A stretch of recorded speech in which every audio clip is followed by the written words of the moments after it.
It is now 2018. We are in the new year. Today is January 3rd, by the way, with me recording this, but you won't see this until probably January 6th or 7th or so. But anyway, Happy New Year.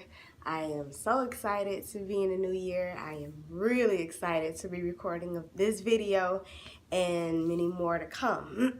As you can tell from the name of this video, you're going to be seeing me look down though. As you can tell from the name of this video, it is how to keep your resolutions active in 2018. And so I'm going to be giving you my top tips towards keeping your resolutions alive. Stay tuned.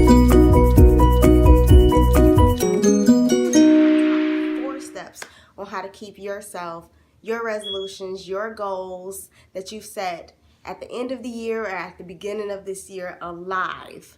I know that January, we're all ready, we're pumped, we're ready to do whatever we set out to do, and then February, March roll around and we're like, all right, I'm done. But this is just some tips that I've learned to keep my goals active so that I'm not slacking off on them, because we're all human and we love setting goals, but it's really hard trying to keep them. So these are my top 4. Number 1 is to set realistic goals.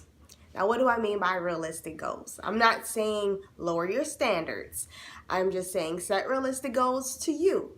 Now, your goal could be, I want to have $1 million. You see yourself having $1 million by the end of the year. Well, that could be your goal, with your business or whatever it is that you want. That could be your goal.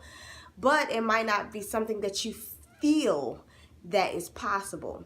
So that's not realistic to you. And what I'm saying is kind of tweak it a little bit to something that will make you feel better, because you want to be able to match that vibration. You don't want to not feel like you can do it. You want to be able to feel like it's obtainable. Now, $1 million in a year is definitely obtainable. I'm not saying that it isn't. But if you don't feel that you can do it, then you won't. So set a goal that's doable, that you can actually do. Don't set it too low. And I'm not saying don't set it too high. Just set it high enough that you know that you can reach it. Okay? So set realistic goals for yourself. You might want to be able to have a 6-pack by December, and you might have some nice bit of a flab on you. Nothing wrong with that. Hey, your girl got some too, and she working it off. But it could be possible. I'm not saying that it's not possible to have a 6-pack by the end of the year. I know it takes some time, but it could be something you could really go hard on in 1 year. But if it's not something that you feel that you can do within 1 year, then don't set it that. Give yourself a nice goal that you feel in your heart that you can reach. And that's what you shoot for. So just give yourself a realistic goal. Number 2 is to write them down. A lot of people set goals and do not write them down. It's very important to write your goals down. I know we all have phones and we all put stuff into our phones and whatnot, but it's really important to actually write them down. I have a bullet journal that I've just started using a few months back, and I put my goals in there. And in another video, I will talk to you about how to actually set goals. But in this video, I just want to tell you to write them down. Write them down so that they can become realistic to you. Because just thinking about them in your head isn't really going to do too much. You need something physical to be able to help you attain those goals. Your third way to keep your resolutions alive is to track your habits. This goes with setting goals and in the future video, but when it comes to keeping them alive, you want to be able to track your habits in a way that you can track them. For me, I use an app on my phone called the Habit Tracker, and whatever habit that it is, for me it's like one habit that, I've been a pretty big meditator, but I've kind of like slacked off, so I put in there that I want to track my meditation. So every day that I meditate, I make sure I click it off. And by me doing that, and seeing a streak form makes me want to keep at it. So habit tracking is very, very, very helpful when it comes to keeping your goals alive, because you can see them, visually see yourself in a streak and not want to break that streak. Or if you do break that streak, you're like, oh man, I gotta start all over again. So it helps keep your goals alive, and it helps you want to keep at it. And it's very, very, very, very, very helpful. So try to do some habit tracking. There's different ways of doing habit tracking. That's another video that I can do in the future to try to help you to learn how to do them, because you can do them digitally, on your phone, or you can do them like in a bullet journal, or you can put a poster board on the wall. Just all different kind of ways that you can track your habits. The fourth one is to do monthly or quarterly assessments of yourself. That way, let's say like because this goes along with your habit tracking.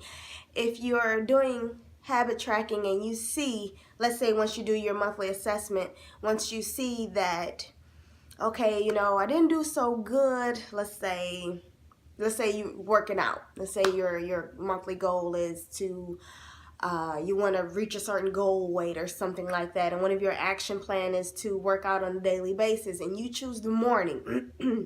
And as you do your monthly assessment, you see, well, I've kind of been missing it, like 3 times a week, and you try to evaluate why you've missed it those 3 weeks. Well, maybe it's because you work a different schedule that day, or maybe it's your day to do this with the kids, or maybe it's date night, or whatever it could be, that's causing you to miss, your habits or your goals that you're trying to meet, or your action plans that you're trying to meet for your goals.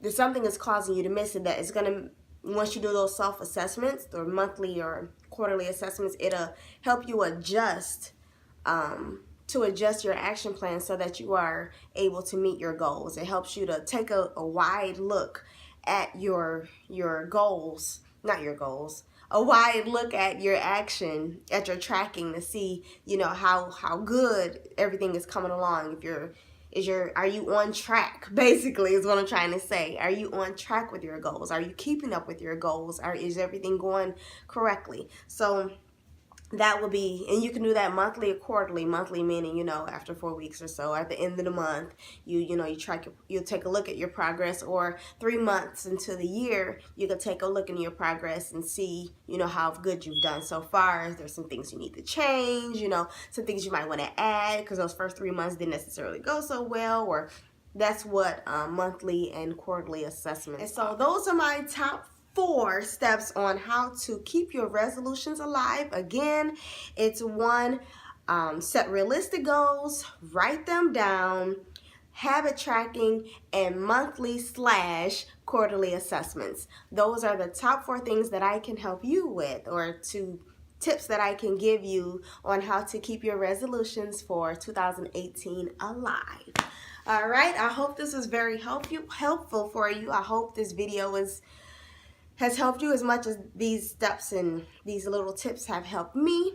I have plenty more videos ready for you throughout the year. I can't wait to get them out to you. You guys have an awesome day. I'm sending peace and love your way, and you all stay beautiful. Bye-bye. Okay, wait. Don't leave yet. Make sure, okay, I'm not like a professional. Make sure you can like and subscribe to my channel. No, okay, y'all. Honestly, if you like this video, like my video.